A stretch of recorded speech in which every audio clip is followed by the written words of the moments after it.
23 febbraio, 23 maggio, 3 mesi.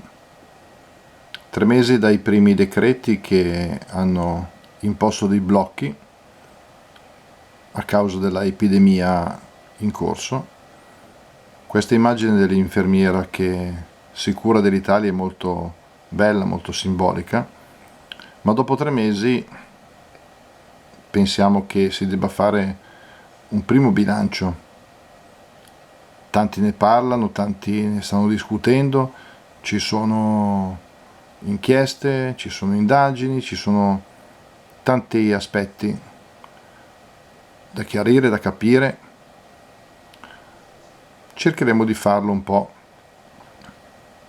sicuramente seriamente e qualche volta magari con qualche tocco semiserio, più che altro per cercare di capire quanto ci sia di razionale e quanto di irrazionale in quello che stiamo vivendo.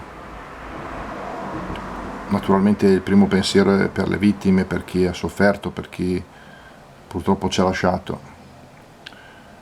ma per quelli che adesso ci sono e stanno vivendo la cosiddetta fase 2, appunto fare un po' una panoramica a ritroso e porsi delle domande e magari darsi anche delle risposte sarebbe anche una cosa interessante e bella.